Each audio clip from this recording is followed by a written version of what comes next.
ಶರಣ ಬಂದವರಿದ್ದರಂತೆ. ಈಗ ನೀನು ಮಾಡಬೇಕಂತದೆ ಕಟ್ಟಿದ ವಾಚಿಯನ್ನು ಚಮಕಾವತದಲ್ಲಿ ಇಟ್ಟುಕೊಂಡು ಹೋಗ್ತೀಯೋ ಬಿಡಿಸಿ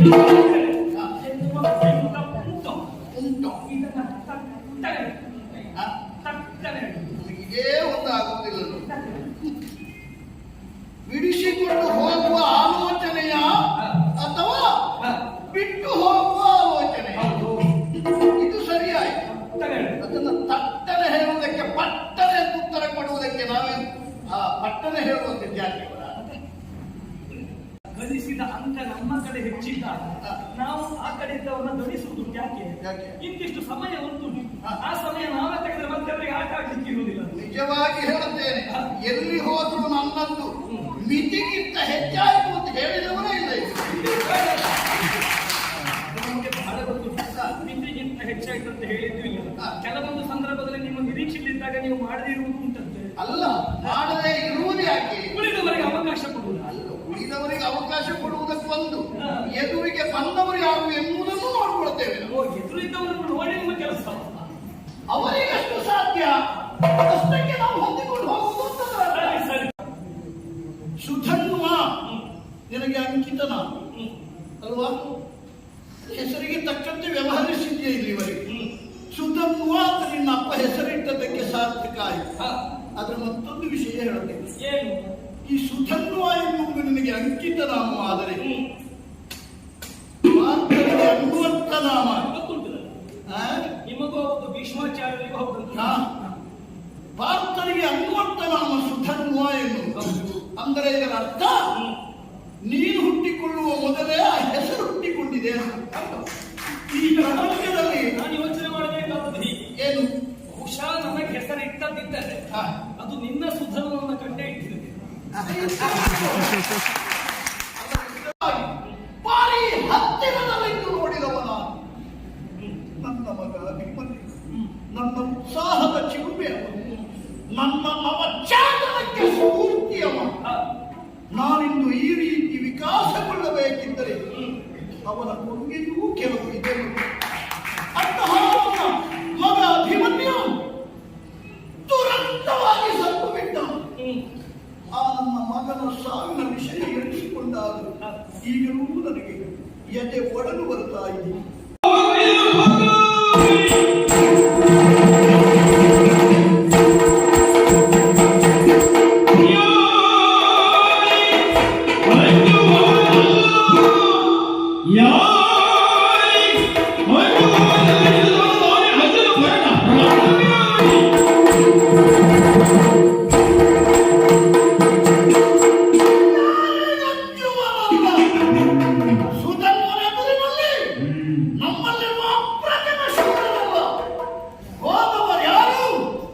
ಗೆಲುವಿನ ಮುಖವನ್ನೇ ನೋಡದೆ ಹೋದರು. ಅಂತವರೆಲ್ಲ ಧನಾಶಾಹಿಯಾಗಿದ್ದಾರೆ ಅಂತಾದರೆ ಈ ಸುಧನ್ವ ನಮ್ಮಲ್ಲಿರುವವರಿಗೆ ಯಾರಿಗೂ ಅನ್ಯೋನವಲ್ಲ. ಹಾಗಿದ್ರೆ ಈಗ ಹೋಗಬೇಕಾದದ್ಯಾರು?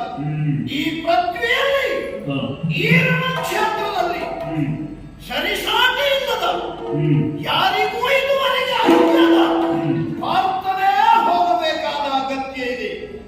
ನಾನು ಹೋಗ್ತೇನೆ ಅಂತಾದರೆ ಹೇಳಿಕೊಳ್ಳುವುದು ಬೇಡ, ಹೋಗುವ ಕ್ರಮಸಕ್ಕೆ ವಿರೋಧಿಯ ಎದೆ ಎಚ್ಚರಿತವಾಗಬೇಕು. ಬಂದವ ಯಾರು ಎನ್ನುವುದು ಬರುವಿಕೆಯಲ್ಲಿ ಗೊತ್ತಾಗಬೇಕು.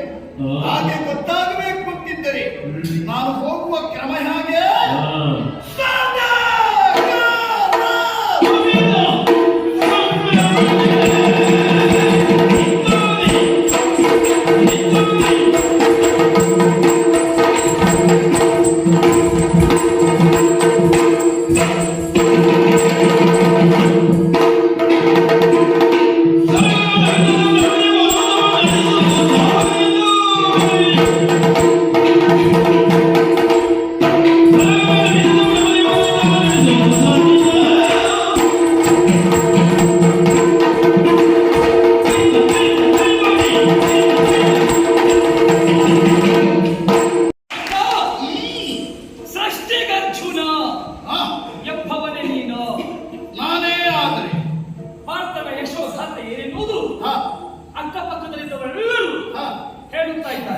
ಇಲ್ಲಿವರೆಗೆ ಬಂದವರಲ್ಲಿ ಈ ಅನುಮಾನ ನಿನಗೆ ಬರಲಿಲ್ಲ. ಇಲ್ಲ.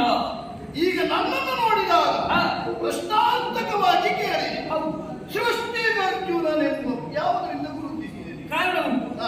ಒಂದು ನೀರಿದ್ದರೆ ತಗುಲ್ಭಾಣವನ್ನು ಹಿಡಿದುಕೊಂಡ ರೀತಿ, ಇನ್ಯಾರು ಶತ್ರುಗಳ ಎದೆಯಿಂದ ವ್ಯಾಪಿಸಿ ಅವರನ್ನು ಅನುಮತಿಗಳು ಹಾಗೆ ಆ ನಾರೇ ಬಂದ ಮಾಡುವುದಕ್ಕೆ ಸಿದ್ಧವಾದಂತ ಶರ.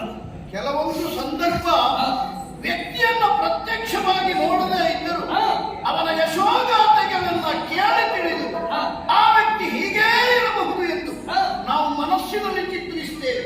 ಕೇಳಿದಂತ ವಿಷಯವನ್ನು ಮತ್ತೆ ನಿಮ್ಮ ಮುಂದೆ ಬಂದಾಗ ಮೆಲುಕು ಹಾಕಿದಾಗ ದೃಶ್ಯ ಹಾಗೆ ಕಂಡಿತು. ಆ ಮನಸ್ಸಿನಲ್ಲಿ ಚಿತ್ರಿಸಿದ ದೃಶ್ಯ ಎದುರಿಗೆ ಕಂಡಾಗ ಅವನೇ ಇರಬಹುದು. ಅಂದ್ರೆ ನನ್ನ ಬಗ್ಗೆ ನೀನು ಮನಸ್ಸಿನಲ್ಲಿ ಚಿತ್ರಿಸಿದ್ದಿ ಅಂತ. ಹಾಗಾದ್ರೆ ಸೃಷ್ಟಿಗರ್ಜುನ ಯಾಕೆ? ಸೃಷ್ಟಿ ಪ್ರಪಂಚವು ಒಂದು ಸೃಷ್ಟಿ. ಸೃಷ್ಟಿಯಾದ ಪ್ರಪಂಚದಲ್ಲಿ ನಾವೆಲ್ಲರೂ ಬ್ರಹ್ಮ ಸೃಷ್ಟಿಗೆ ಒಳಪಟ್ಟವು. ಹಾಗಾದ್ರೆ ನಿನ್ನದು ಮಾತ್ರ ಹಾಗಲ್ಲ. ಈ ಸೃಷ್ಟಿಯಲ್ಲಿ ಅರ್ಜುನನ ಹೊಸ ಸೃಷ್ಟಿಯನ್ನು ಕೇಳಿದ್ದೇವೆ.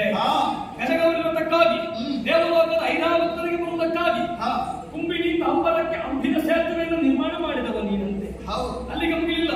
10 ದಿವಸಗಳ ಪರ್ಯಂತರ ಹೋರಾಟ ಮಾಡಿದಂತ ಆಚಾರ್ಯ ಭೀಷ್ಮರು ಸರಳ ಮಂಚಕ್ಕೆ ಬರುವ ಹೊತ್ತಿಗೆ ಸರಳ ಮಂಚವನ್ನು ನಿರ್ಮಾಣ ಮಾಡಿದೆ. ಅಂಬಿನ ದಿಗ್ವಿಜಯ ವ್ಯವಸ್ಥೆ ಮಾಡಿದೆ. ಹೆಚ್ಚೇನು ಪಾತಾಳ ಗಂಗೆಯನ್ನು ಮೇಲಕ್ಕೆ ತರಿಸಿದೆ. ಲೆಕ್ಕದಲ್ಲಿ ಹೇಳಬೇಕು ಅಂತಾದ್ರೆ ಭೀಷ್ಮಾಚಾರ್ಯರಿಗೆ ತನ್ನ ತಾಯಿಯನ್ನು ಸಾಯುವ ಆ ಕಾಲಕ್ಕೆ ತೋರಿಸಿದವನು ನೀನು.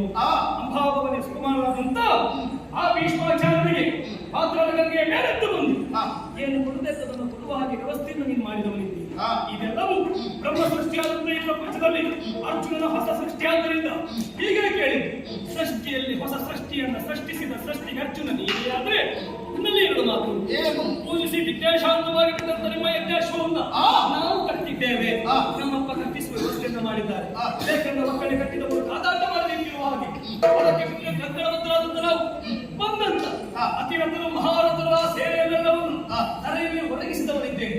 ಮುಖಾಮುಖಿಯಾದಂತಲ್ಲಿ ಹೇಳುವುದಿಷ್ಟೇ, ಇಂತ ಮಾಡಲೇಬೇಕೆನ್ನುವ ಹಾಗೆ ಹೇಳಿ ಬಂದದ್ದಲ್ಲ. ನಾನು ಭಾರತವನ್ನು ಸೋಲಿಸ್ತೇನೆ, ವಿಜಯದ ಪತಾಕೆಯನ್ನು ಹಾರಿಸ್ತೇನೆ. ಸೋಲಿಸುವಲ್ಲಿ ಕೇವಲ ಯುದ್ಧವನ್ನು ಮಾಡಿ ಯುದ್ಧದಲ್ಲಿ ಧರಿಸಿ ಸೋಲಿಸಬೇಕಂತ ಏನಿಲ್ಲ. ಎದುರಾದಂತ ವಿಕ್ರಮಿಗಳಲ್ಲಿ ಪ್ರಕಟಗೊಂಡಂತ ಶಕ್ತಿ ಸಾಮರ್ಥ್ಯವನ್ನು ಕಂಡಾಗ ನಾವಾಗಿ ಶರಣು ಬರುವುದು ಉಂಟು. ಕೆಲವೊಂದು ಸಂದರ್ಭ ನಿನಗೂ ಹಾಗಾಗಿದೆ. ನಿನ್ನ ಕೀರ್ತಿ ವಿಶೇಷವಾಗಿ ಕೇಳಿದಾಗ ಮಂಡಲಾಧಿಪರೆಲ್ಲರೂ ಧನುರ್ಬಾಣವನ್ನು ಧರಿಸಿ ಹೋದ ಆ ಕಾಲಕ್ಕೆ ಅವರಾಗಿ ಶರಣು ಬಂದವರಿದ್ದರಂತೆ. ಈಗ ನೀನು ಮಾಡಬೇಕಾದ್ರೆ ಕಟ್ಟಿದ ಭಾಷೆಯನ್ನು ಚಮಕಾವತಿಯಲ್ಲಿ ಇಟ್ಟು ಹೋಗ್ತೀಯೋ ಅದನ್ನು ಬಿಡಿಸಿ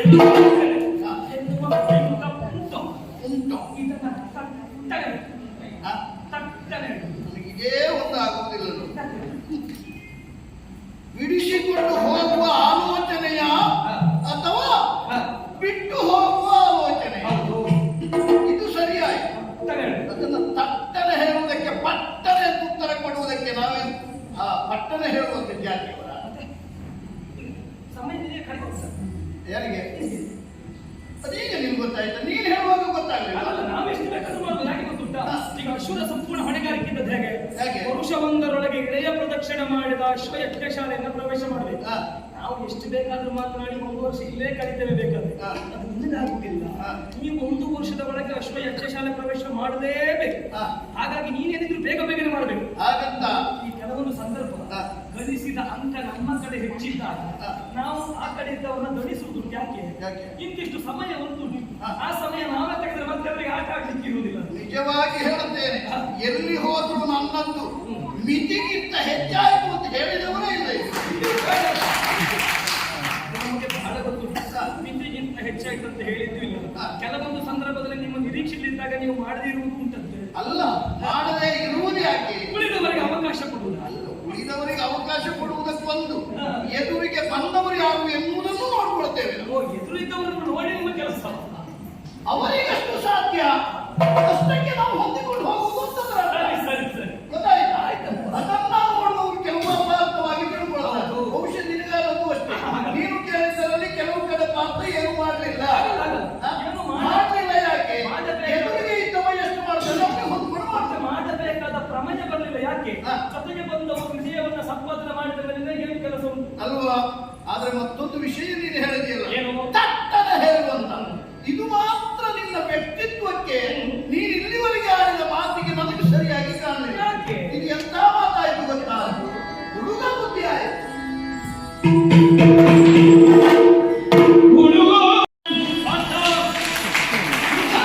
ಅಮ್ಮನವರಲ್ಲಿ ನಾವು ಕಟ್ಟಿದ ಅಶ್ವವನ್ನು ಉಳಿದ ವೀರರನ್ನ ಸೋಲಿಸಿ ನಾನು ಅಶ್ವವನ್ನು ಬಿಡಿಸಿಕೊಂಡು ಬಂದ ಹಾಗೆ ನನ್ನನ್ನ ಸೋಲಿಸಿ ಕಟ್ಟಿದ ಅಶ್ವವನ್ನು ಬಿಡಿಸಿಕೊಂಡು ಹೋಗುವುದು ಅದಲ್ಲ. ನಿನ್ನ ಸೇನೆಯವರು ತಲೆಯಲ್ಲಿ ಒರಗಿದ ದೃಶ್ಯವನ್ನ ಕಂಡು ಇನ್ನು ಯುದ್ಧ ಬೇಡ ಎನ್ನುವ ಹಾಗೆ ಅಶ್ವವನ್ನು ಇಲ್ಲೇ ಬಿಟ್ಟು ಮುಂದೆ ಹೋಗುವುದು ಏನು ಎನ್ನುವುದನ್ನ ಹೇಳು. ಈವರೆಗಿನ ವಿಜ್ಞಾನವನ್ನ ಗ್ರಹಿಸಿದ ನೀನು ಪಾರ್ಥನ ನಿಲುವು ಬದಲಾಗಿರಬಹುದು ಎನ್ನುವ ಒಂದು ಅನುಮಾನ ಇತ್ತು. ದೃಶ್ಯಗಳ ಕಣ್ಣಾರ ಕಂಡ ಎಲ್ಲರೂ ಅಲ್ಲ, ನಡೆದಂತ ದೃಶ್ಯ ಹೀಗಿದ್ದರು ನಡೆಯುವುದಕ್ಕೆ ಮೊದಲೇ ನಮಗೆ ಗೊತ್ತು. ಯಾಕಂದ್ರೆ ಚಪ್ಪಕಾಲದಲ್ಲಿ ನಮ್ಮ ಯಜ್ಞಾಶ್ವ ಬಂಧನವಾಗಿದೆ ಎನ್ನುವ ಸುದ್ದಿ ತಿಳಿದ ಮೇಲೆ ಇಲ್ಲಿಯ ಪರಿಸರ, ಇಲ್ಲಿಯ ವ್ಯವಸ್ಥೆ, ಇಲ್ಲಿ ಹೋದ್ರೆ ಏನಾಗಬಹುದು ಅದೆಲ್ಲವೂ ಕೆಲವಷ್ಟು ಸಂಗ್ರಹಿಸಿದ್ದೇವೆ ನಾವು. ಆದ್ರೆ ಬಂದು ನೋಡಿದಾಗ ನಮ್ಮ ಊಹನೆಗೆ ನಿಲುಕಿದ ಹಾಗೆ ಆಗಿದೆ. ಇದುವರೆಗಿನ ಹೋರಾಟದಲ್ಲಿ ನೀನು ಜಯಿಸಿದ್ದೀಯಾ, ಪಾರ್ಥ ಬಂದಾಗ ಬಿಟ್ಟು ಹೋಗಿ ಬಿಡಿಸುತ್ತೇನೆ ಎನ್ನುವ ಬಿಂಕ. ತಟ್ಟನೆ ಹೇಳು. ನಾವು ಸಮಯ ಬೇಕಾದಷ್ಟು ಮಾಡಿಕೊಡುತ್ತೇವೆ. ಆದ್ರೆ ಒಂದು ವಿಷಯ ಹೇಳುತ್ತೇನೆ ನಾನು, ಈ ತಟ್ಟನೆ ಹೇಳುವ ವಯಸ್ಸು ನನ್ನದ್ದಲ್ಲ. ಯಾಕಂದ್ರೆ ಬಿಸಿ ರಕ್ತದ ಪ್ರಭಾವ ಹುಡುಗ ನೀನು. ನಿನ್ನ ಹಾಗೆ ನಾನು ವ್ಯವಹರಿಸಿದರೆ ಪಾರ್ಥನಿಗೂ ಸುಧನ್ವನಿಗೂ ವ್ಯತ್ಯಾಸ ಏನಿದೆ? ಹಾಗಾಗಿ ಮತ್ತೊಂದು ವಿಷಯ ಹೇಳ, ಸುಧನ್ವನ ವಿಷಯ ಕೇಳಿದ್ದೆ ನಾನು, ಈಗ ನೋಡಿದಾಗ ಗೊತ್ತಾಯ್ತು. ಸುಧನ್ವ ನಿನಗೆ ಅಂಕಿತನ ಅಲ್ವಾ? ಹೆಸರಿಗೆ ತಕ್ಕಂತೆ ವ್ಯವಹರಿಸಿದ್ಯಾ ಇಲ್ಲಿವರೆಗೆ. ಸುಧನ್ವ ಅಂತ ನಿನ್ನ ಅಪ್ಪ ಹೆಸರಿಟ್ಟದಕ್ಕೆ ಸಾರ್ಥಕ ಆಯ್ತು. ಆದ್ರೆ ಮತ್ತೊಂದು ವಿಷಯ ಹೇಳುತ್ತೇನೆ, ಈ ಸುಧನ್ವ ಎನ್ನುವುದು ನಿನಗೆ ಅಂಕಿತ ನಾಮವಾದರೆ ಪಾರ್ಥನಿಗೆ ಅನ್ನುವಂತ ನಾಮ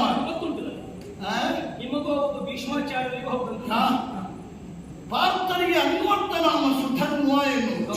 ಅಂದರೆ ಇದರ ಅರ್ಥ ನೀನು ಹುಟ್ಟಿಕೊಳ್ಳುವ ಮೊದಲೇ ಆ ಹೆಸರು ಹುಟ್ಟಿಕೊಂಡಿದೆ.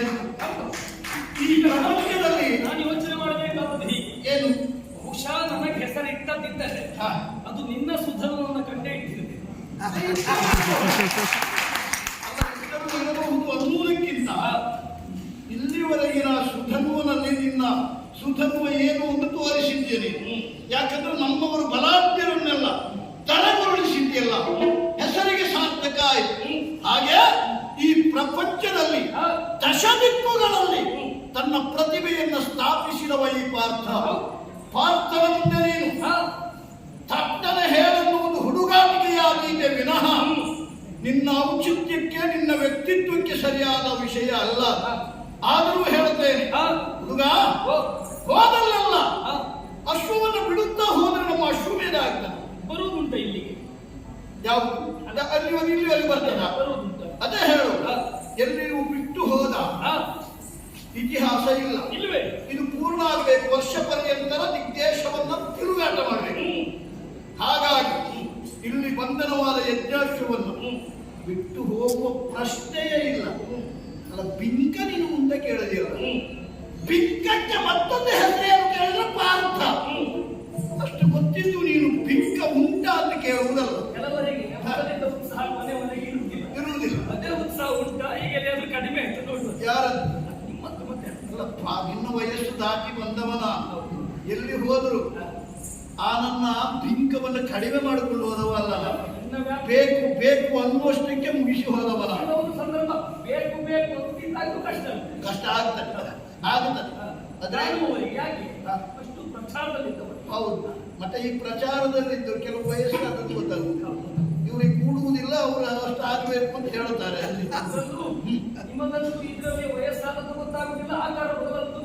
ಗೊತ್ತೇ ಆಗಲಿಲ್ಲ. ಏ ಹುಡುಗ, ಬಿಟ್ಟು ಹೋಗುವ ಪ್ರಶ್ನೆ ಇಲ್ಲ ಅನ್ನುವುದರ ಅರ್ಥ ಬಿಡಿಸಿಕೊಂಡೇ ಹೋಗಬೇಕು ಅಂತ ಬಂದವನ.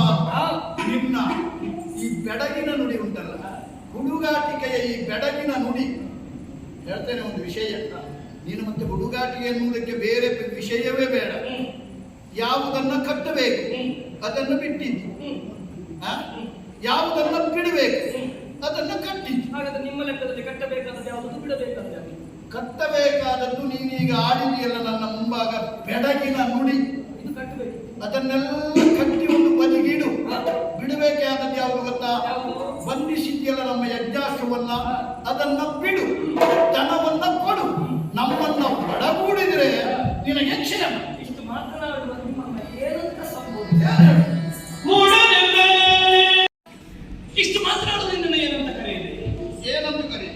ಹೇಳುವುದರಿಂದಲೇ ಹೇಳ್ತೀಯಾ? ರೂಢಿಯ ಒಡನೆಂದು ಆಡುತ್ತಿಹರು ಕೆಲವು ಹಾ. ಸತ್ಯದ ಒಪ್ಪಿಕೊಳ್ಳಬೇಕು. ಆದ್ರೆ ಮಾಡಿದ ಕೃತಿ ಮಾತ್ರ ಮೂಢತನದ ಕೃತಿ ಆಯ್ತಲ್ಲ ಅಂತ ಬೇಸರ. ಓಹೋ. ಕಟ್ಟಿದ ಬಾಜಿನ ಬಿಡಿಸಿಕೊಳ್ಳುವಲ್ಲಿ ಯುದ್ಧ ಮಾಡಬೇಕಾಗಿತ್ತು. ಹಾ. ಯುದ್ಧ ಮಾಡಲಿಲ್ಲ. ಯುದ್ಧವನ್ನು ಮಾಡದೆ ಕಟ್ಟಿದ ಶೂಮನ ಬಿಡು, ಧನವನ್ನ ಕೊಡು ಎನ್ನುವ ಹಾಗೆ ಕೇಳ್ತಾ ಇದ್ದೆ. ಧನ ಇಷ್ಟೇ ಅಂತ ಉಂಟಾ? ಇಲ್ಲ, ನಿನ್ನ ಯಥಾನ ಶಕ್ತಿ, ಎಷ್ಟು ಬೇಕಾದ್ರೆ ನಿನ್ನ ಶಕ್ತಿಯಾನುಸಾರ. ಹೌದಾ? ಹಾ. ಕಟ್ಟಿದ್ದಕ್ಕೆ ಕಾಣಿಕೆ ಒಂದೊಂದು ರೀತಿಯಲ್ಲಿ ಕೊಡು. ಹೌದು. ಅಲ್ವಾ? ಆದ್ರೆ ಯೋಚನೆ ಮಾಡಬೇಕಾದದ್ದೇನು? ಏನು? ಯುದ್ಧ ಕ್ಷೇತ್ರ. ಹಾ. ಯುದ್ಧ ಕ್ಷೇತ್ರದಲ್ಲಿ ಪಡೆಯುವಲ್ಲಿ ನೀನ್ಯಾರು? ಹಾ. ಕ್ಷತ್ರಿಯ ಕುಮಾರ, ಪುಟ್ಟ ಹುಡುಗೆ, ಹಾ. ನಿಂತ ನಿಲುವು. ಹಾ. ಅದಲ್ಲ ಹಾ. ನೀನು ಹುಟ್ಟಿನಿಂದಲೇ ಯೋಚನೆ ಮಾಡಿದ್ರೆ ಹಾ. ಹುಟ್ಟುವ ಮೊದಲೇ ಅಶರೀರವಾಣಿ ಆಯ್ತಂತೆ. ಹಾ. ವಿಶೇಷವಾದ ಕಾರ್ಯವನ್ನು ಮಾಡುತ್ತಾನೆ ಹೇಳುವ ಹಾಗೆ. ಹೌದು. ಅದೆಲ್ಲದರ ಕುರಿತು ಯೋಚನೆ ಮಾಡಿದ್ರೆ ಮಾಡಿದರೆ ಯುದ್ಧ ಮಾಡಿದ್ರೆ ನೀನು ಹೀಗೆ ಕೇಳೋದನ್ನು ನೋಡಿದ್ರೆ ಹಾ. ನೀನು ದ್ವಿಜನೇ. ದ್ವಿಜನೇ. ಯಾವ ಅರ್ಥದಲ್ಲಿ ಹೇಳಿದಿ ಅಂತ ಗೊತ್ತಾಗಲಿಲ್ಲ. ಈಗ ದಾನವಾಗಿ ಪಡೆವ ಅಧಿಕಾರ ಇರುವುದು ಬ್ರಾಹ್ಮಣರಿಗೆ ಮಾತ್ರ. ಯಾಚನಾರ್ಥಿಗಳು ಬ್ರಾಹ್ಮಣ. ಹಾ. ಹಾಗಾದ್ರೆ ಅಶ್ವವನ್ನು ನೀನು ಪಡೆಯುವಲ್ಲಿ ದ್ವಿಜನೇ ನೀನು ಅಂತ ಹೇಳಿದ್ದು ಯಾಕೆ? ಹಾ. ಯುದ್ಧ ಮಾಡದೆ ಹೀಗೆ ಬೇಡುವುದಕ್ಕೆ ಮುಂದಾಗಿದ್ದೆ ಅಂತಾದ್ರೆ ಹಾ. ದಾನವಾಗಿ ಬೇಡುವುದಕ್ಕೆ ಮುಂದಾದಿಯ ಎನ್ನುವ ಹಾಗೆ. ಹಾ. ಅದೇ ಹೌದಾದ್ರೂ ಒಂದು ಕೆಲಸ ಮಾಡು. ಏನು? ಈ ಉಡುಗೆಯಿಂದ ಬೇಡ. ಹಾ. ಈಗ ಬ್ರಾಹ್ಮಣರ ವೇಷ ನೀ ಮಾಡಿದ್ದಿರಂತೆ ಅಲ್ವಾ? ಹೌದೌದು. ಹಾ. ಹಾ. ಮೊದಲು ಪ್ರಥಮದಲ್ಲಿಯೂ ಬ್ರಾಹ್ಮಣರ ಮನೆಯಲ್ಲಿ ನೀವಿದ್ದರು. ಹೌದು. ತದನಂತರ ನಾಗದವರೆಗೆ ಮೂವರು ಬ್ರಾಹ್ಮಣರಾಗಿ ಹೋದರು. ಹಾ. ಈಗ ಮೂರನೇ ಬಾರಿ ಅಶ್ವವನ್ನು ಬಿಡಿಸಿಕೊಳ್ಳುವಲ್ಲಿ ಬ್ರಾಹ್ಮಣ ವೇಷವನ್ನು ಧರಿಸಿ ನಮ್ಮ ಅಪ್ಪನ ಸಭೆಗೆ ಬಂದು ನಿಂತರೆ ಅಂದರೆ ಕಟ್ಟಿದ ಒಂದು ಬಾಜಿಯನ್ನು ಬಿಟ್ಟು ಹಾ. ಎಷ್ಟು ಬೇಕು ಅಷ್ಟನ್ನು ಅಶ್ವವನ್ನು ಕೊಡ್ತೇವೆ. ಹೌದು. ಹಾ. ಅದು ನಿನ್ನ ಕಲ್ಪನೆ ಅಷ್ಟೇ. ಹಾ. ಮೊದಲು ಬ್ರಾಹ್ಮಣನಾಗಿದ್ದ, ಹ್ಮ್. ಈಗ ಭಾವನೆಯಲ್ಲಿ ಬೇಡಿ ಬ್ರಾಹ್ಮಣನಾಗ್ತಾನು. ಹ್ಮ್. ಯಾಕಂದ್ರೆ ಬ್ರಾಹ್ಮಣನಾಗಿ ಬರಬೇಕು ಅಂತ ಹೇಳಿದ್ದರಿಂದ ಗೊತ್ತಾಯಿತು. ಹೌದು. ಆಗ ಹಾಗೆ ಕಲ್ಪನೆ ಮಾಡುವ ನೀನು ಹ್ಮ್. ವೀರ ಕ್ಷಾತ್ರಿಯವನಾಗಿ ಹ್ಮ್. ಕ್ಷಾತ್ರಿಯವಕ್ಕಿಂತ ಮಾತನಾಡುತ್ತಿದ್ದಾನೆ ಅನ್ನುವುದನ್ನು ಯಾಕೆ ತಿಳ್ಕೊಳ್ಬಾರ್ದು? ಯಾವುದು ಭಾಗ? ಅದು ಹಾಗಲ್ಲ. ದನ ಕೊಡು, ಬಡಲು ಒಡಗೂಡು, ಅಶ್ವವನ್ನು ಬಿಡು, ಹ್ಮ್. ಹೀಗೆ ಹೇಳಿದ್ದೆ ನಾನು. ಹ್ಮ್. ಯಾಚನೆ ಅಂದ್ರೆ ಧ್ವನಿ ಹಾಗೆ ಇರುವುದಿಲ್ಲ. ಯಾಚನೆ ಸರಿ. ಹಾ. ಯಾಚನೆ ಮಾಡುವಾಗ ಒಂದು ಯೋಚನೆ ಮಾಡಬೇಕು. ಹಾ. ಈಗ ನಿಂತವನನ್ನ ತನ್ನ ಬಾಯಿ ಮಾತಿನಿಂದ ಹೆದರಿಸಿ ಆದರೂ ಹಾ. ತಾನು ಪಡೆದುಕೊಂಡು ಹೋಗ್ತೇನೆ ಅಂತ ಒಂದು ವಿಶ್ವಾಸ, ಹಾ. ಮತ್ತೊಂದು ಎದುರಿದ್ದವನ ಮೇಲೆ ಇಟ್ಟಂತ ನಂಬಿಕೆಯಾಗಿ ಹಾ. ನಾನು ಹೆದರಿಸಿದ್ರೆ ಅವ ಭಯ ಪಡ್ತಾನೆ ಹಾ. ಎನ್ನುವಂತ ವಿಶ್ವಾಸ ಇರಬೇಕು. ಹೌದು. ಇದು ಎರಡು ಇದ್ದಾಗ ಮಾತ್ರ ಆ ರೀತಿ ಹಿಡ್ಕೊಂಡು ಬಿಡಿ ಹಾ. ಅಂತಾಗಬೇಕು. ಹಾ. ನಾನು ಹೆದರುವುದಿಲ್ಲ ಎನ್ನುವುದು ನಿನ್ನನ್ನು ತಡೆದ ಸೃಷ್ಟಿಗರ್ಜುನ ನೀನೆಯೋ ಹಾ. ಎನ್ನುವುದನ್ನು ಪ್ರಶ್ನೆ ಮಾಡಿದಾಗ ಅರ್ಥ ಮಾಡ್ಕೊಳ್ಬೇಕಾದ್ರೆ. ಹೌದಾ? ಹಾ. ಹಾಗಾಗಿ ನೀನು ಹೀಗೆ ಹೇಳು. ಹಾ. ಆದ್ರೆ ನಮ್ಮ ಮಾತಿನ ಅರ್ಥ ಅದಲ್ಲ. ಹ್ಮ್. ನಮಗೊಂದು ನೀತಿ ಅಂತೂ ಯಾವುದು? ಕ್ಷಾತ್ರಿಯವರಾಗಿ ಅನುಸರಿಸಬೇಕಾದ. ಅರ್ಜುನ, ನಾನು ನಿನ್ನಲ್ಲಿ ಹೀಗೆ ಯಾಕೆ ಹೇಳಿದೆ? ಯಾಕೆ? ದುಡುಕಿಯೇ ನಿನ್ನ ಹಾಗೆ ಯುದ್ಧ ಮಾಡಿದ್ದೇ ಇದ್ದರೆ ಭಾರತ ಇಲ್ಲಿವರೆಗೆ ಹಾ. ಈ ಹೆಸರನ್ನು ಉಳಿಸಿಕೊಂಡು ಹೋಗುವುದಕ್ಕಾಗುವುದಿಲ್ಲ. ಹಾ. ದುಡುಕಿದವರನ್ನು ಹಾ. ಸರಿಪಡಿಸಿ ನಮ್ಮ ದಾರಿಗೆ ತರುವ ಗುಣವೇ. ಹಾ. ಅದರಲ್ಲಿಯೂ ಹಾ. ಉಚ್ಚ ಕ್ಷಾತ್ರಿಯರಾಗಿ ಹಾ. ಕ್ಷಾತ್ರ ಧರ್ಮವನ್ನು ಅನುಸರಿಸಬೇಕು. ಹಾ. ಹಾಗೆ ಹ್ಮ್. ಸಾಮ ದಾನ ಭೇದ ದಂಡ ಹಾ. ಚತುರೋಪಾಯಗಳನ್ನು ಅಳವಡಿಸಿಕೊಳ್ಳಬೇಕು. ಪ್ರಥಮವಾಗಿ ನೀನು ಎದುರಾದಾಗ ಹಾ. ನಿನಗೆ ನಾನು ನೀತಿಯನ್ನು ಬೋಧಿಸಿ, ಹಾ. ಭಯವನ್ನ ಬಿಡು, ಧನವನ್ನ ಕೊಡು, ಪಡೆಯನ್ನು ಒಳಗೂಡು. ಯಾಕಂದರೆ ಭೂತಳದಲ್ಲಿ ಸಾರಿ ಬರುವುದು ರಾಜನೇ, ಹೌದು. ಸಾರಿ ಕೊಂದರೆ ದೋಷ ಇಲ್ಲ ಅಂತೀನಿ. ಹೌದು. ಹಾಗಾಗಿ ಹೇಳ್ತಾ ಇದ್ದೀನಿ. ಹ್ಮ್. ಯಾಕೆ ಇದನ್ನ ನಾನು ಹೇಳ್ತೇನೆ? ಹ್ಮ್. ನನಗೆ ನನ್ನ ಇತಿಹಾಸದ ಬಗ್ಗೆ ನೆನಪಾಗುವುದು. ಹಾ.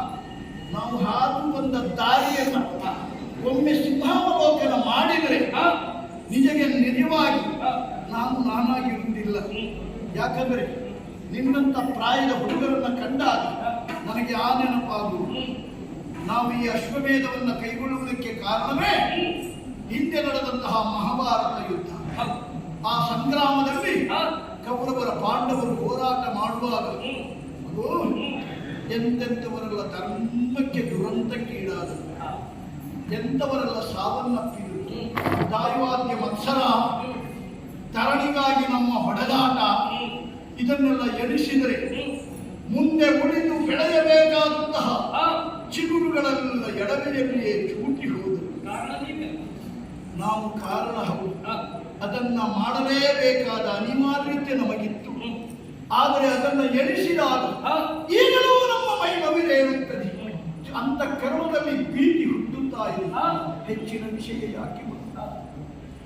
ಮೊನ್ನೆ ನಡೆದ ಒಂದು ವಿಷಯ, ಅಂದರೆ ಮಹಾಭಾರತ ಯುದ್ಧದಲ್ಲಿ 15ನೇ ದಿನ ನಡೆದ ಆ ಒಂದು ಪ್ರಕರಣವನ್ನು ಎಣಿಸಿಕೊಂಡಾಗ ಈಗಲೂ ನಾನಾಗಿಲ್ಲ ಮಗು, ನನ್ನ ಮಗನಾದ ವೀರಾತ್ತಮ ಅಭಿಮನ್ಯು ನಾನಿಲ್ಲದೆ ಇರುವಾಗ ಯುದ್ಧ ಕ್ಷೇತ್ರಕ್ಕೆ ಹೋದ.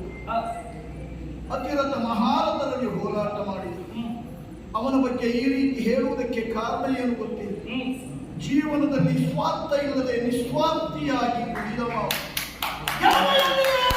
ಗುಣಗಳೇನು ಎನ್ನುವುದನ್ನು ಚೆನ್ನಾಗಿ ಭಾರಿ ಹತ್ತಿರದಲ್ಲಿದ್ದು ನೋಡಿದವನ ನನ್ನ ಮಗ ಅಭಿಮನ್ಯು. ನನ್ನ ಉತ್ಸಾಹದ ಚಿಲುಮೆ ಅವನು, ನನ್ನ ನವಚಾತನಕ್ಕೆ ಸ್ಫೂರ್ತಿಯವ. ನಾನಿಂದು ಈ ರೀತಿ ವಿಕಾಸಗೊಳ್ಳಬೇಕಿದ್ದರೆ ಅವನ ಕೊಡುಗೆಯೂ ಕೆಲವು ಇದೆ. ಅಂತಹ ಮಗ ಅಭಿಮನ್ಯು ತುರಂತವಾಗಿ ಸತ್ತು ಬಿಟ್ಟ. ಆ ನನ್ನ ಮಗನ ಸಾವಿನ ವಿಷಯ ಎಣಿಸಿಕೊಂಡಾಗ ಈಗಲೂ ನನಗೆ ಎದೆ ಒಡಲು ಬರ್ತಾ ಇದೆ. ಹಾಗೆ ಅಂತಹ ಪ್ರಕರಣದಲ್ಲಿ ಸತ್ತಂತಹ ನನ್ನ ಮಗನ ಸ್ಥಿತಿ ನಿನ್ನಂತ ಎಳೆಯ ಹುಡುಗರಿಗೆ ಆಗಬಾರದು, ಮಗು ಆಗಬಾರದು. ಹಾಗಾಗಿ ನನ್ನ ಮಗನ ನೆನಪಾಗಿ ನಿನಗೆ ಹೇಳ್ತಾ ಇದ್ದೇನೆ, ನೀನು ಸಾಯಬಾರದು. ಅದಕ್ಕಾಗಿ ನಾನು ಹೇಳುವ ನೀತಿ ಏನು? ನನ್ನ ನೀತಿಯನ್ನ ಕೇಳಿಕೊಂಡು ನೀನು ನನ್ನಲ್ಲಿ ಸಂಧಾನ ಮಾಡಿಕೊಂಡು ಕಪ್ಪ ಕಾಣಿಕೆ ಕೊಡುವುದಕ್ಕೆ ಒಪ್ಪಿದರೆ ಬಿಟ್ಟು ಹೋಗ್ತೇವೆ. ನೀನು ಹೇಳಿದಾಗೆ ಯುದ್ಧದಲ್ಲಿ ಸಾಯಬಾರದು ಎನ್ನುವ ಯೋಚನೆ ನನಗಿಲ್ಲ. ಯಾಕೆ ಗೊತ್ತುಂಟ? ಯಾಕೆ? ಯುದ್ಧದಲ್ಲಿ ಸತ್ತರೆ ವೀರ ಸ್ವರ್ಗ ಅದಲ್ಲ. ಪಾರ್ಥನಿಗೆ ಹೆದರಿ ನಾ ಬದುಕಿದರೆ ನಾ ಬದುಕಿಯೂ ಸತ್ತಾರೆ. ಈ ಸುಧನ್ವ ಬದುಕಿಯೂ ಸಾಯುವಾಗಲ್ಲ, ಸತ್ತರೂ ಬದುಕಬೇಕು ಉಳಿದವರ ಜೀವನದಲ್ಲಿ. ಹಾಗಾಗಿ ಸಾವಾದರೂ ತೊಂದರೆ ಇಲ್ಲ, ವೀರಮರಣವಾಗಲಿರುವ ಕಾರಣಕ್ಕಾಗಿ ಕಟ್ಟಿದಷ್ಟುವನ್ನು ಬಿಡುವುದಿಲ್ಲ ಎನ್ನುವ ಪಣ ಕೊಟ್ಟರೆ ಯುದ್ಧಕ್ಕೆ ಬಂದವನ ಬಿಡುವ ಪ್ರಶ್ನೆ ಇಲ್ಲ. ನಾವು ಒಮ್ಮೊಮ್ಮೆ ಎಣಿಸುತ್ತೇವೆ, ಸತ್ತರೂ ನಮ್ಮ ಹೆಸರು ಈ ಪ್ರಪಂಚದಲ್ಲಿ ಉಳಿಬೇಕು ಎಂದು. ಆದರೆ ನಮ್ಮ ಸಾವು ಎನ್ನುವುದು ನಿಜವಾಗಿ ಹೌದು, ಸತ್ತವರಿಗಾಗಿಯೇ ಹೋರಾಟ ನನ್ನದು. ನಮ್ಮವರಿಗೂ ಹಾಗೆ ಇವ ಸಾಯಬಾರದು ಅಂತ. ಆದರೂ ದುರಂತದಲ್ಲಿ ಸತ್ತ, ಅವನ ನೆನಪುಳಿತದೆ. ಆದ್ರೆ ನನ್ನ ಮಗ ಅಭಿಮನ್ಯು ಹಾಗೆ ಸತ್ತರೂ ಅವನ ನೆನಪುಳಿದಿದೆ ಎನ್ನುವುದಕ್ಕೆ ನಾನು ಆಡಿದ ಮಾತು ಸಾಕ್ಷಿ. ಹಾಗಾಗಿ ಹೇಳ್ತಾ ಇದ್ದೇನೆ ಒಂದು ವಿಷಯ, ಸಂತೋಷದಿಂದ ನೀನು ಹೋಗಬೇಕಾ? ನಿನಗೆ ಯುದ್ಧವೇ ಮಾಡಬೇಕು ಅಂತಿದ್ರೆ ನಿನ್ನಲ್ಲಿ ನಾನು ಯುದ್ಧ ಮಾಡುವುದಿಲ್ಲ. ನಮಗೆ ಸರಿಸಮಾನರಾದವರು ಬೇಡವಲ್ಲ, ನೀನು ನನಗೆ ಸಮಾನ ಅಲ್ಲ. ಹಾಗಂತ ನಿಮ್ಮ ಈ ಚಪ್ಪಕಾಲದಲ್ಲಿ ನನಗೆ ಸಮಾನರಿಲ್ಲ ಅಂತ ಭಾವಿಸಬೇಡ. ಅವನೇ ನಿನ್ನ ತಂದೆ ಹಂಸಧ್ವಜ, ಅವನನ್ನ ಎದುರಿಗೆ ಕಳುಹಿಸು. ನಡೆ ಹಿಂದಕ್ಕೆ. ನೀನು ಹೇಳಿದ ಮಾತಿಗೆ ಬರ್ತೇನೆ. ಸಮಾನತೆ ಬೇಕು ಹೇಳಿದೆ ನೀನು. ಸಮಾನತೆ ಕುರಿತು ಯೋಚನೆ ಮಾಡುವುದೇ ಹೌದಾದ್ರೆ ಹೇಳಿದ ಅಭಿಮನ್ಯುನ ಕಥೆಯಿಂದ ಒಮ್ಮೆ ನೆನಪು ಮಾಡು. ಆಚಾರ್ಯ ದ್ರೋಣನು ನಿರ್ಮಿಸಿದ ಚಕ್ರವ್ಯೂಹ, ಆ ಚಕ್ರವ್ಯೂಹವನ್ನು ಭೇದಿಸುವುದಕ್ಕೆ ಹೋದ ನಿನ್ನನ್ನ ಹೊರತುಪಡಿಸಿದರೆ ಮತ್ತೆ ನಾಲ್ವರಿಗೂ ಗೆಲ್ಲುವುದಕ್ಕಾಗಲಿಲ್ಲ. ಅವರೆಲ್ಲರೂ ಸೋತು ಹಿಂದೆ ಬಂದವರಿದ್ದಾರೆ. ಆವತ್ತಿನ ದಿವಸ ಅದೇ ಅಭಿಮನ್ಯು ದ್ರೋಣಾಚಾರ್ಯನಿಗೆ ನಾನು ಸಮಾನನಲ್ಲ ಅಂತ ಹೇಳಿ ಮನೆಯಲ್ಲಿ ಉಳಿತಾರೆ. ನೀನ್ ಹೇಳಿದ ಅಭಿಮನ್ಯುವಿಗೆ ಅಷ್ಟು ದೊಡ್ಡ ಕೀರ್ತಿ ಬರುವುದಿಲ್ಲ ಆಗಿತ್ತು. ಅಂದದ್ಯಾಕೆ? ನನ್ನ ಕ್ಷೇತ್ರದಲ್ಲಿ ಸಮಾನತೆ ಅಲ್ಲ. ನಿನ್ನ ಕುರಿತು ಯೋಚನೆ ಮಾಡುವ. ಆಚಾರ್ಯ ಭೀಷ್ಮರನ್ನ ಸರಳ ಮಂಚದಲ್ಲಿ ಮಲಗಿಸಿದೆ. ಭೀಷ್ಮಾಚಾರ್ಯಗೆ 800 ವರ್ಷ, ನಿನ್ನ ವರ್ಷ ಎಷ್ಟು ಇವಾಗ? ಸರಿ, ಸುಮಾರು ಒಂದು 70-80 ವರ್ಷ. ಸಮಾನತೆ ಯೋಚನೆ ಮಾಡೋದ್ರೆ ಭೀಷ್ಮರಲ್ಲಿ ನೀವು ಯುದ್ಧ ಮಾಡ್ಲಿಕ್ಕಿಲ್ಲ, ಗೊತ್ತುಂಟ? ಕ್ಷೇತ್ರಕ್ಕೆ ಸಮಾನತೆ ಬೇಡ. ಇದು ಯುದ್ಧ ಕ್ಷೇತ್ರ. ಕಲಿತ ವಿದ್ಯೆಯನ್ನು ಪ್ರದರ್ಶನ ಮಾಡಿ ತಮ್ಮ ಶಕ್ತಿಯಿಂದ ಎದುರಾಳಿಯನ್ನು ಗೆಲ್ಲುವುದು. ಇದು ನಿನ್ನ ಕುರಿತೇ ನಾನು ಹೇಳುವುದಾದ್ರೆ ನೀ ನನ್ನ ಅಪ್ಪಬೇಕು ಅಂತ ಹೇಳಿದೆಲ್ಲ. ನನಗೆ ಯಾರು ಗೊತ್ತುಂಟ? ಯುದ್ಧಕ್ಕೆ ನೀನಲ್ಲ, ರಮಣ ಕೃಷ್ಣ ಪರಮಾತ್ಮನ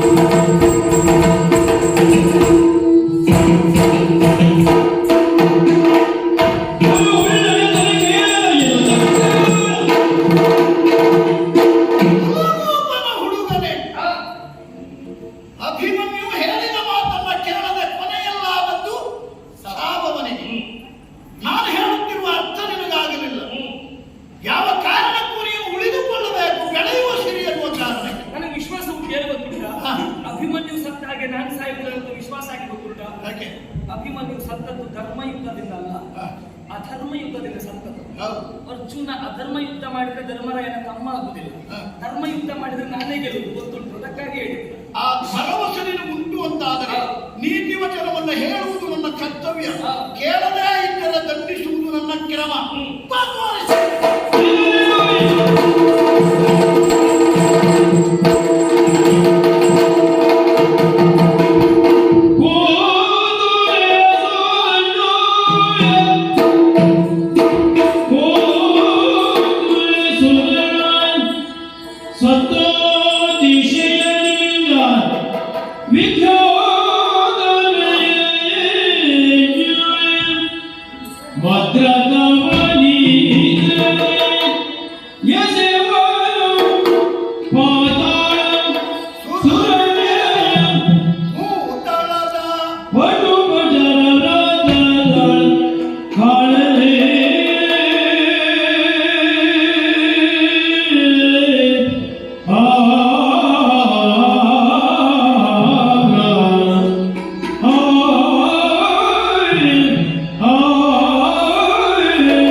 ಯುದ್ಧ ಕ್ಷೇತ್ರದಲ್ಲಿ ನೀನು ಬಿಡುವ ತೊಡುವ ಕ್ರಮ, ನಿನ್ನ ಚಮತ್ಕೃತಿ, ನಿನ್ನ ವೀರಾವೇಶ ಇದನ್ನೆಲ್ಲ ಕಂಡು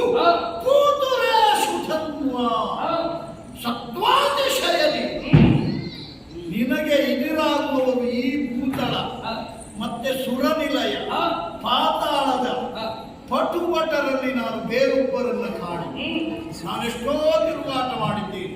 3 ಲೋಕದ ಖಂಡಾಮಿಸಿಕೊಂಡದ್ದೇ ಇದ್ದರೆ ಅಲ್ಲ ನನ್ನ ಪ್ರತಿಭೆಯನ್ನ ಪ್ರತಿಷ್ಠಾಪಿಸಿ ಇಲ್ಲಿ ನೀನೊಬ್ಬ ಹುಟ್ಟಿಕೊಂಡಿದ್ದೀಯಲ್ಲ, ನಿಜವಾಗಿ ನಿನ್ನ ಈ ಸತ್ವಾತಿಶಯಕ್ಕೆ ನಾನು ಮೆಚ್ಚಿದ್ದೇನೆ. ಹಾಗಾದ್ರೆ ಇನ್ನು ಮುಂದಿನ ಕ್ರಮ ಏನು? ಇನ್ನೂ ನೀನು ಹೋರಾಟ ಮಾಡುವುದು, ಇನ್ನೂ ರಥವನ್ನ ಮುಂದೆ ತಂದು ನನ್ನ ರಥಕ್ಕೆ ತಾಗಿಸಿ ನಿಲ್ಲಿಸುವುದು ಅಲ್ಲ. ಹಾಗಾಗಿ ಹೇಳ್ತಾ ಇದ್ದೇನೆ, ಸಾಕು ನಿನಗೆ ಯುದ್ಧ. ಇನ್ನೂ ಮುಂದುವರೆದ್ರೆ ಆಗುವುದು ಅನಾಹುತ. ಹೋಗು ಹಿಂದಕ್ಕೆ.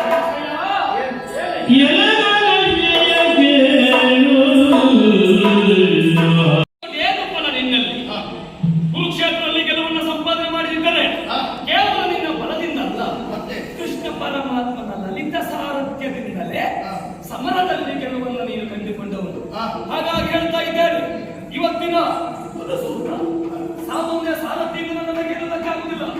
ಹಸ್ತಿನಾವತಿಗೆ ನಡೆ ಸಾರಥ್ಯಕ್ಕಾಗಿ ಪರಮಾತ್ಮನ ಬರ ಹೇಳು. ಕೃಷ್ಣ ಪಾರ್ಥನಿಗೆ ಸಾರಥಿ ಆಗುತ್ತೇನೆ ಎಂದು ನನ್ನನ್ನು ಆರಿಸಿಕೊಂಡಿದ್ದ. ನಾನೇ ರಥಿಕನಾಗಬೇಕು ಎಂದು. ಯಾಕೆ ಆ ರೀತಿಯ ತೀರ್ಮಾನ ಅಂದ್ರೆ, ನಾನೆನಿಸಿಕೊಂಡದ್ದನ್ನು ಸಾಧಿಸಿಕೊಳ್ಳುವುದಕ್ಕೆ ರಥಿಕನಾಗಿ ಪಾರ್ಥ ಇದ್ದರೆ ಮಾತ್ರ ಸಾಧ್ಯ ಅನ್ನುವ ಕಾರಣಕ್ಕೆ ಅದರಿಂದ ಪಾರ್ಥನ ಯೋಗ್ಯತೆ ಕಡಿಮೆ ಆಯಿತು ಅಂತ ಹೇಳಿಲ್ಲ. ನಾನು ಹೇಳಿದ್ದು ಅದೇ, ಇವನಿಂದ ಯುದ್ಧ ಮಾಡಿದ್ರೆ ನಿನ್ನ ಯೋಗ್ಯತೆ ಕಡಿಮೆ ಬರಲಿ ಅಂತ ಹೇಳಿದ್ದವ ಹುಳು ಸಾರಥಿ ಅಂತಲ್ಲ. ಇಲ್ಲಿವರೆಗೆ ನಿನ್ನಲ್ಲಿ ಮಾಡಿದ ಹೋರಾಟದಲ್ಲಿ ಅವನ ಸಾರಥಿತ್ವವೇ ಅಲ್ಲ, ಗೆಲುವಾಗಿಲ್ಲ. ಗೆಲುವನ್ನು ನಿನಗೂ ಆಗಲಿಲ್ಲ, ನನಗೂ ಆಗಲಿಲ್ಲ. ಅಂತಾದ್ರೆ ಸರಿ ಸಮಾನವಾಗಿಲ್ವಾ? ಗೆಲುವು ನನಗೂ ಆಗಲಿಲ್ಲ, ಸತ್ಯ. ಹಾಗಾಗಿ ಆತ್ಯಂತಿಕವಾಗಿ ಗೆಲುವು ಬೇಕಾದ್ರೆ ನಿನಗೆ ಅಶ್ವಮುಂದು ಹೋಗಬೇಕು. ಗೆಲುವು ನನಗೆ ಬೇಕು, ಹೇಗೆ ಗೆಲುವು ತಂದುಕೊಳ್ಬೇಕು ಅನ್ನುವುದು ಅಷ್ಟು ಗೊತ್ತಿದ್ದು ನೀನು ಹೇಳಿದ್ದನ್ನು ಅನುಮೋದಿಸುವುದಕ್ಕೆ ಹೊರಟ್ರೆ ಇದ್ದವನಿಗೆ ಅವಮಾನ ಮಾಡಿದ ಹಾಗಾಗ್ತದೆ. ಬೇಕು ಅಂತ ಗೆಲ್ಲುವುದಕ್ಕೆ ನಿನಗೆ ಗೊತ್ತಿದ್ದರೆ ಅವನನ್ನು ಹೇಗೆ ಕರೆಸಬೇಕಂತ ನನಗೂ ಗೊತ್ತಿಲ್ಲ. ಏನು ಮಾಡ್ತಾರೆ?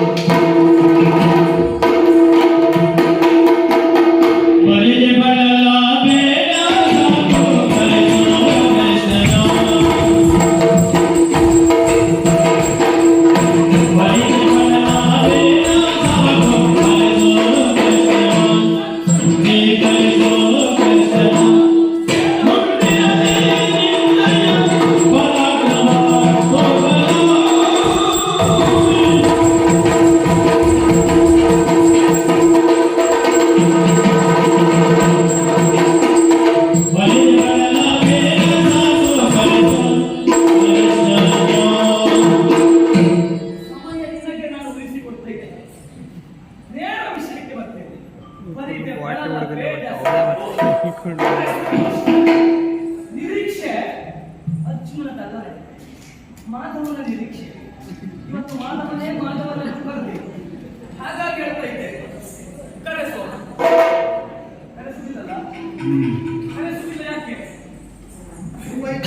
ಇದ್ದಾಗ ಮತ್ತೊಬ್ಬನ ಅವನಿಗೆ ಜನ ಹಾಕೊಳ್ಳಿ ಗೊತ್ತಾಗುದಿಲ್ಲ. ಒಂದೊಂದು ಜಾಗಕ್ಕೆ ಬರ್ಣ ಕೊಡುದು.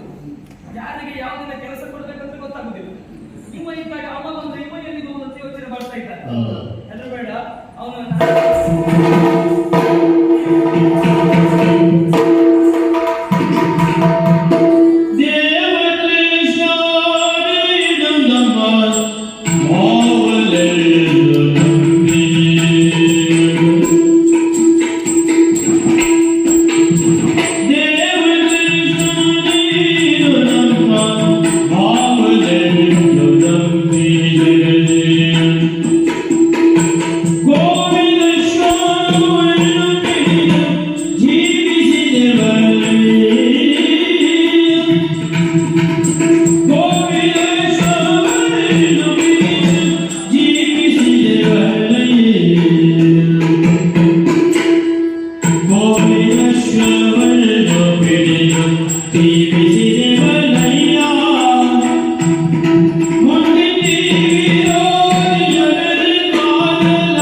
Krishna